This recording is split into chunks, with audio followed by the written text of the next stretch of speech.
लाख खर्च गरेर 10,000 स्यालेरीको लागि म रेडी भइरहेको छु। कति मेहनत गरेर पास गरे पनि आखिरमा फ्रेसर भनेको केही नजाने नै रहेछ। आफ्नो भिडियोजमा राम्रो भ्युज, राम्रो लाइक आएको कसलाई चाहिँ मन पर्दैन। मैले मेरो समय इन्भेस्ट गरिरहेको छु भने केही प्रोडक्टिभ होस् न भनेर मैले आजदेखि एउटा यस्तो डेली भ्लगवाला सोचेको छु। हेरौँ अब कन्सिस्टेन्सी म्याटर हुन्छ, कति दिनसम्म चाहिँ मैले यो च्यालेन्ज गर्छु या बनाउँछु हेर्दै जाऊँ। 10 चोटि अलार्म बजिसकेपछि बल्ल तल्ल 5:30 बजे उठेँ, नुहाइधुवाइ गरेर तातो पानी खाएँ, एक्सर्साइज गरेँ, च्यान्टिङ गरेँ, बेडसेट मिलाएर म रेडी भइरहेको छु आफ्नो अफिस जानको लागि। घरमा जसो तसो बस्दा पनि अब अफिस जाने बेला त हल्का चिटिक्क पर्नै पर्यो। अफिस भन्दा नि मेरो लागि मेरो अफिस चाहिँ लाइब्रेरी सरह भएको छ। त्यहाँ गएर मैले मेरो लाइसेन्सकै प्रिपरेसनकै कुराहरू पढ्ने गर्छु।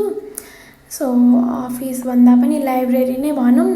घरमा बसेर पढ्दा त कस्तो बोर भइन्छ एकैछिनमा, बाहिर गयो भने एकछिन फ्रेस हुन्छ भनेर बाहिरै अफिसमै गएर पढ्छु।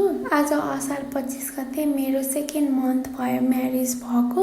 सो आज बेलुका केही राम्रो प्लान गर्न सोचिरहेको छु। अब हेरौँ के हुन्छ, दिउँसभरिमा के दिमागमा आउँछ आइडियाजहरू। उहाँ रेडी भइसक्नु भएको थियो, सो म पनि अब छिटो रेडी भइरहेको छु। आफ्नो कपाल सपाल बाँधेँ अनि मेरो माइजूले दिएको पर्स टक्क बोकेँ अनि म लागेँ आफ्नो अफिसतर्फ। उहाँको अफिस पहिल्यै आउँछ नि, उहाँले मलाई छोडिदिनुहुन्छ, त्यसपछि केही बेर म हिँडेरै जान्छु।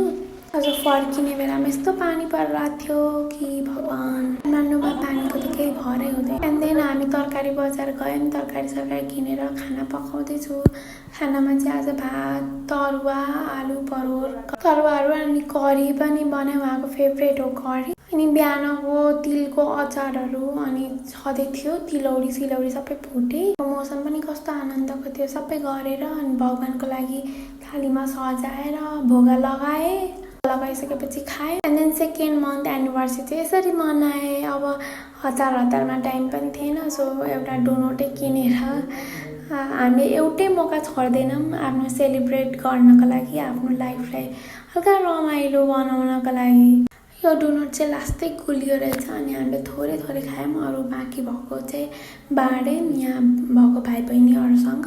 हेर्दै कति छिटो 2 महिना भइसक्यो बिहे भएको पनि। अब यस्तै केही प्रोडक्टिभ गर्छु, आफ्नो लाइफ पढाइलाई पनि म्यानेज गर्छु, आफ्नो लाइफस्टाइललाई पनि राम्रो बनाउँछु। हस् त, हरे कृष्ण।